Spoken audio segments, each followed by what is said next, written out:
Have you ever wondered why two people can live through the very same moment and yet walk away with entirely different realities? One feels betrayed, the other feels misunderstood. One remembers kindness, the other remembers cruelty. The event itself is neutral, but the meaning assigned to it divides worlds. Psychologists have a name for this phenomenon: errors in perception.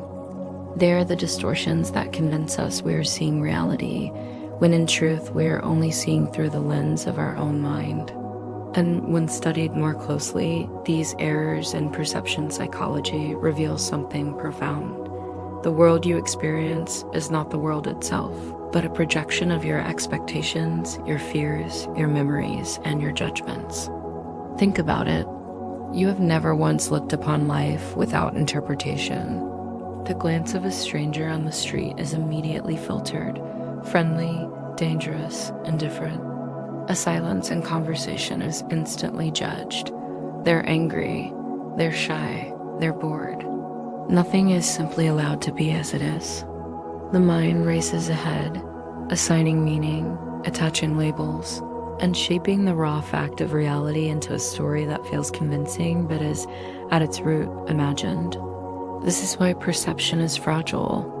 It does not merely record what is there. It creates an entire narrative about what is there, and then insists that the story is truth. But when perception is an echo chamber of past experiences, of unexamined fears, of hidden guilt, then what you see is less a window to reality and more a mirror of your own inner state. Errors in perception psychology often list familiar distortions: confirmation bias, where we seek only evidence for what we already believe; the fundamental attribution error, where we explain others' mistakes as flaws in their character but excuse our own as circumstantial; the halo effect, where one quality overshadows everything else. But beneath these well-documented patterns lies an even deeper misseeing: the assumption that perception itself is reliable, that the world as you experience it is the truth. This assumption is rarely questioned, and yet it is the root of every conflict, every sorrow, every cycle of misunderstanding. Because if perception is mistaken, then every conclusion drawn from it is equally unstable. Think of the arguments that grew from a simple misread expression. Think of the friendships lost because words were heard through the filter of fear. Think of the anxiety that bloomed not from reality but from an imagined threat. Errors in perception are not small glitches to be corrected one by one. They are the very fabric of how the mind relates to the world. To recognize this is to begin loosening the hold of appearances. To question this is to discover that what you see is not the end of the story, but the beginning of a deeper inquiry. So the invitation is this: do not be content with appearances. Do not assume that what your eyes report and your mind interprets is truth. There is another way of seeing, one that does not depend on distortion, one that does not fragment reality into fear.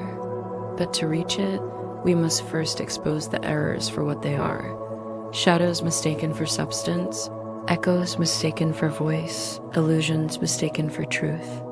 Having glimpsed the possibility of error, we can now look closer at the fragile lens through which all experience passes. Perception feels solid. It feels immediate, undeniable. Yet beneath that confidence lies something delicate, a lens so fragile it cracks the moment you begin to examine it. Take the phenomenon of selective attention. The mind cannot process every detail at once, so it edits, cuts, and narrows the field. Out of thousands of possible impressions, you are given only a handful. The rest disappears into the unseen. But what is missing might be just as real, just as vital as what remains. Already, your reality is partial. Already, the world has been filtered. And then comes memory. You never approach the present moment with clear eyes because the past is always whispering. Every new face is compared with faces you once knew. Every word is measured against phrases that once hurt you or healed you. The result is a present moment that is not present at all, but laced with echoes. You think you are seeing what is in front of you, but you are often only seeing a reflection of what has been. Errors in perception psychology give names to these patterns. Confirmation bias, the tendency to notice what aligns with our beliefs and ignore what contradicts them. Anchoring bias, the mind clings to the first piece of information it receives and weighs all future impressions against it. The halo effect, a single trait, beauty, status, charm, colors every judgment we make about a person. Each one of these errors illustrates how perception bends, twists, and reshapes what is real into what seems real. But the greatest distortion is not in any single bias. It is in the belief that perception itself is neutral. We think we are looking at the world as it is, when in truth we are looking at the world as we are. Every judgment is a confession, every label a mirror. When you call someone cold, are you seeing their essence or the shadow of your own fear of rejection? When you call someone selfish, are you perceiving their heart or projecting the guilt you secretly hold against yourself? This is the fragility of perception. It cannot show you truth, only interpretation. And because it feels real, you rarely stop to question it. The danger is not that perception is inaccurate. The danger is that it is persuasive. Once you believe your interpretation, the entire chain of thought and emotion unfolds as if it were reality. Anger flares, trust collapses, anxiety surges, all because of a lens that was never clear to begin with. And yet there is a gift hidden in this fragility. For if perception is not solid, then it is not a prism. If it can bend toward error, it can also bend toward clarity. If it can distort, it can also be softened, healed, aligned with something truer. The very recognition of error begins to loosen its grip. To admit I might be wrong in how I see this is not weakness. It is the first step toward vision. But fragility alone is not the full story. The mind not only misperceives, it reaches outward, shaping the world itself with its errors. If the lens of perception is fragile, then the images it produces are often more illusion than truth. Yet the mind does not stop there. It takes these fragile impressions and builds entire worlds upon them. This is the mind's greatest trick, projection. What you cannot accept within yourself, you will inevitably place upon others. Anger you do not wish to see in your own heart suddenly appears in the expressions of those around you. Guilt you carry silently becomes evidence of betrayal in someone else's actions. Fear that trembles within you is painted across the future like a dark prediction. In this way, perception does not simply distort reality, it exports the contents of your own mind and disguises them as the behavior of the world. This is why relationships can feel like battlegrounds. You think you are defending yourself against the cruelty of another, when in fact you are fighting shadows cast by your own unhealed wounds. You think you are arguing against their judgment, when in truth you are wrestling with your own. Errors in perception psychology describe this as attribution error, mistaking inner causes for outer ones, misreading neutral acts as hostile or dismissive. But beneath the clinical terms lies a simple truth. You are never reacting to reality itself, only to your interpretation of it. Consider the countless moments of misinterpretation that have shaped your life. A pause in someone's voice you thought meant disapproval. A delayed response you assumed meant rejection. A passing glance you took as disdain. Each one was neutral until the mind projected meaning onto it, and then that meaning became the world you lived in. How many friendships faltered, how many loves dissolved, how many moments of joy were lost because perception turned into misperception, and misperception hardened into belief. The cost of this trick is immense. For once you believe the world outside you is the cause of your suffering, you are trapped.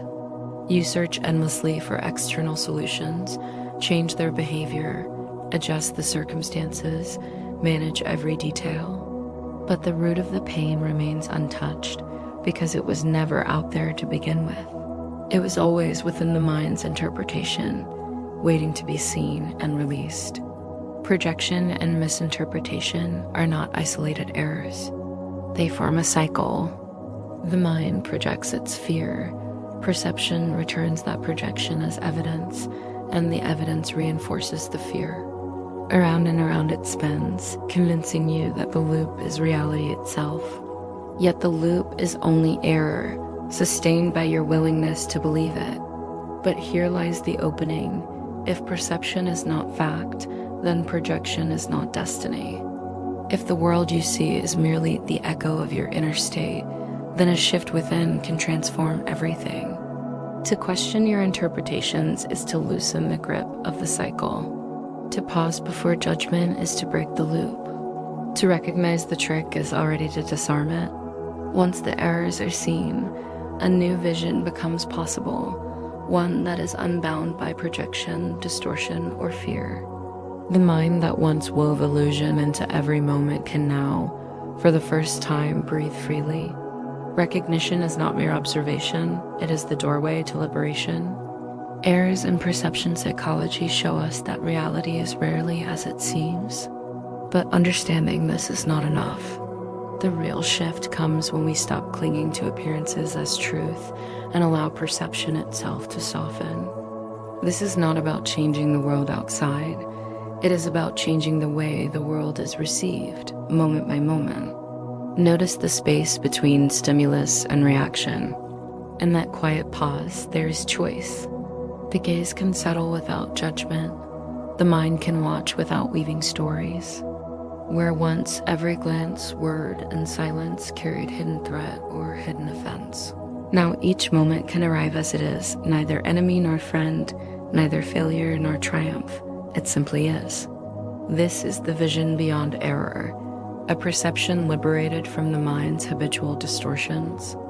The fears, projections, and misinterpretations that once colored every interaction lose their power. Peace is not given by circumstance, it is discovered in the clarity of seeing. Now the choice is yours. Do not simply read or hear these words. Allow yourself to question the lens through which you see every moment. Pause, notice, and ask, am I seeing reality or only the reflection of my mind?